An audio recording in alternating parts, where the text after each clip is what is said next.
नमस्कार। क्या कभी सोचा है कि जब हम पानी, शहद या किसी भी तरल को देखते हैं तो उसके अंदर कौन सी अदृश्य ताकतें काम कर रही होती हैं?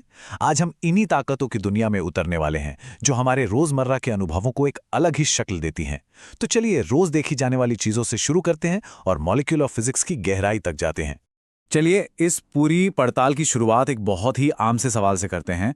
हम सब ने देखा है, महसूस किया है कि शहद जो है वो पानी के मुकाबले बहुत ज्यादा गाढ़ा होता है। पर ऐसा है क्यों? इस सीधे साधे सवाल में ही आप देखेंगे फिजिक्स के कितने गहरे राज छुपे हुए हैं। अब शहद और पानी के इस फर्क को समझने से पहले हमें एक कदम पीछे जाना होगा।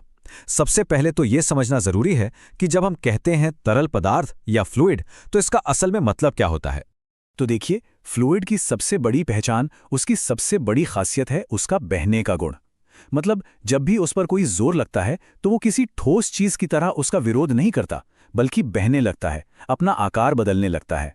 और हाँ, एक जरूरी बात, इसमें सिर्फ पानी या तेल जैसे लिक्विड्स ही नहीं आते, बल्कि हवा जैसी गैसें भी फ्लूइड ही कहलाती हैं। इस स्लाइड पर यह अंतर बिल्कुल साफ हो जाता है। ठोस चीजें वो अपना आकार बनाए रखने की पूरी कोशिश करती हैं, पर फ्लूइड्स, उन्हें जिस भी बर्तन में डालो वो उसी का आकार ले लेते हैं। यही जो बहने की क्षमता है ना, यही उन्हें खास बनाती है। तो चलिए अब घूमकर वापस अपने पहले सवाल पर आते हैं। ये जो तरल पदार्थों का गाढ़ापन है, विज्ञान की भाषा में इसे क्या कहते हैं? यहीं से एंट्री होती है विस्कोसिटी, यानी श्यानता की। तो विस्कोसिटी या श्यानता असल में किसी भी तरल का अंदरूनी फ्रिक्शन या घर्षण है। इसे ऐसे समझिए कि ये मापता है कि उस तरल की परतें एक दूसरे के ऊपर से कितनी मुश्किल या आसानी से फिसलती हैं। जितनी ज्यादा विस्कोसिटी, उतना ज्यादा प्रतिरोध और उतना ही ज्यादा गाढ़ापन। अब जरा इन नंबर्स को देखिए, ये सचमुच हैरान करने वाले हैं। विस्कोसिटी की रेंज कितनी ज्यादा हो सकती है। अगर हम पानी को 1 माने तो जैतून का तेल उससे 80 गुना ज्यादा विस्कस है, और शहद लगभग 10,000 गुना। और पिच यानी तारकोल, वो तो बिल्कुल ही अलग लेवल पर है। दुनिया का सबसे लंबा चलने वाला एक एक्सपेरिमेंट है पिच ड्रॉप एक्सपेरिमेंट, जो बस इसी की जबरदस्त विस्कोसिटी को दिखाने के लिए चल रहा है। 230 अरब गुना। जरा सोचिए इस नंबर के बारे में। यह कल्पना करना भी मुश्किल है। पिच पानी से 230 अरब गुना ज्यादा विस्कस है, और यही वजह है कि वो हमें एक ठोस चीज जैसा लगता है, पर असलियत में वो एक बहुत बहुत ही धीरे बहने वाला लिक्विड है।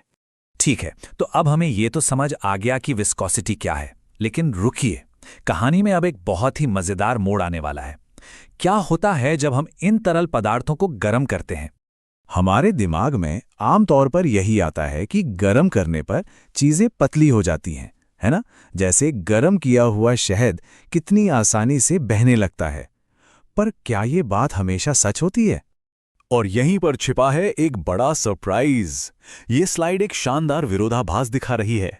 लिक्विड्स जैसे तेल या शहद गर्म करने पर पतले हो जाते हैं, मतलब उनकी विस्कोसिटी कम हो जाती है।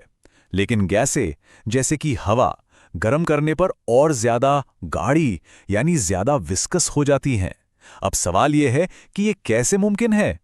तो देखिए, लिक्विड्स में होता यह है कि मॉलिक्यूल्स एक दूसरे के काफी करीब होते हैं और एक दूसरे को खींच कर रखते हैं। जब हम उन्हें गर्म करते हैं तो इन मॉलिक्यूल्स को एक्स्ट्रा एनर्जी मिलती है। इस एनर्जी से वो उस आपसी खिंचाव पर काबू पा लेते हैं और ज्यादा आजादी से एक दूसरे पर फिसलने लगते हैं। नतीजा, विस्कोसिटी कम हो जाती है और लिक्विड पतला हो जाता है। गैसों में कहानी बिल्कुल उल्टी है। यहाँ मॉलिक्यूल्स बहुत दूर दूर होते हैं और आजादी से घूमते हैं। गैसों में विस्कोसिटी उनके आपसी खिंचाव से नहीं, बल्कि उनके टकराने से पैदा होती है। जब मॉलिक्यूल्स टकराते हैं तो वो एक दूसरे को अपना मोमेंटम ट्रांसफर करते हैं।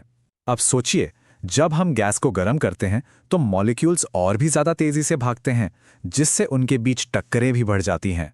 ज्यादा टक्करों का मतलब है ज्यादा मोमेंटम ट्रांसफर, और इसीलिए ज्यादा अंदरूनी फ्रिक्शन यानी ज्यादा विस्कोसिटी।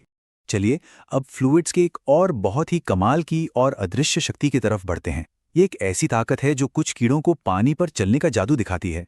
हम सब ने ये नज़ारा कभी ना कभी तो देखा ही होगा। एक छोटा सा कीड़ा पानी की सतह पर ऐसे दौड़ता है मानो वो कोई ठोस जमीन हो। वो डूबता क्यों नहीं? इसका जवाब छिपा है सरफेस टेंशन यानी पृष्ठ तनाव में। तो ये सरफेस टेंशन एक कमाल की चीज है। इसे ऐसे समझिए कि किसी भी लिक्विड की सतह पर एक न दिखने वाली खिंची हुई झिल्ली या एक स्किन जैसी परत होती है। यही स्किन है जो पानी की बूंदों को गोल आकार देती है और कीड़ों को सतह पर टिके रहने में मदद करती है।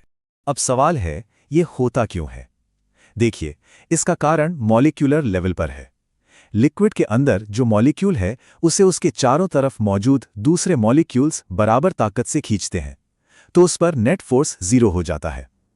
लेकिन जो मॉलिक्यूल सतह पर है उसके ऊपर तो कोई मॉलिक्यूल है ही नहीं, तो उसे सिर्फ नीचे और साइड से खींचा जाता है।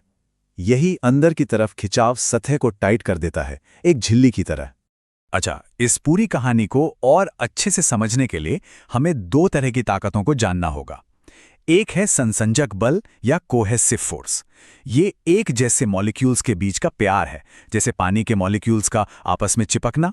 और दूसरा है आसंजक बल या एडहेसिव फोर्स। ये अलग अलग तरह के मॉलिक्यूल्स के बीच का अट्रैक्शन है, जैसे पानी का कांच से चिपकना। और इन्हीं दो ताकतों के बीच की लड़ाई से पैदा होती है कैपिलरी एक्शन, यानी केशिका क्रिया। जब हम पानी में एक पतली सी कांच की ट्यूब डालते हैं तो पानी का कांच के लिए अट्रैक्शन यानी एडहेसिव फोर्स उसके अपने मॉलिक्यूल्स के अट्रैक्शन यानी कोहेसिव फोर्स से ज्यादा होता है। इसीलिए पानी उस ट्यूब में ऊपर की तरफ चढ़ता है।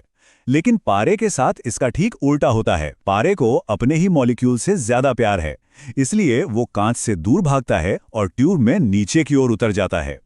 तो हमने विस्कोसिटी और सरफेस टेंशन को मॉलिक्यूलर लेवल पर समझा, लेकिन सवाल ये है कि हमारी असल जिंदगी में इन सब का क्या लेना देना है? सच कहूं तो बहुत ज्यादा। ये दोनों ही ताकतें हमारी दुनिया को चला रही हैं। आपकी गाड़ी का इंजन कितनी अच्छी तरह काम करेगा, ये इंजन ऑयल की विस्कोसिटी पर निर्भर करता है। उसे सही तापमान पर सही गाढ़ापन बनाए रखना होता है, न ज्यादा पतला न ज्यादा गाढ़ा। और सरफेस टेंशन, ये सिर्फ कीड़ों का जादू नहीं है, बल्कि इसी कैपिलरी एक्शन के जरिए पेड़ पौधे जड़ों से पत्तियों तक पानी खींच पाते हैं। हमारी रसोई से लेकर कुदरत के बड़े बड़े चमत्कारों तक हर जगह ये ताकतें काम कर रही हैं। तो अगली बार जब आप शहद को अपनी चम्मच से धीरे धीरे गिरते हुए देखें या पानी की सतह पर किसी कीड़े को आराम से चलते हुए देखें, तो एक पल के लिए रुकिएगा और याद कीजिएगा कि आप असल में मॉलिक्यूलर लेवल पर काम कर रही इन जबरदस्त और अदृश्य ताकतों का एक अद्भुत डांस देख रहे हैं। और ये एक ऐसा सवाल है जो हमें ये सोचने पर मजबूर करता है कि हमारी दुनिया में और न जाने कितने ऐसे छिपे हुए नियम और ताकतें हैं जो हर पल, हर सेकंड काम कर रहे हैं। इस पर विचार जरूर कीजिएगा।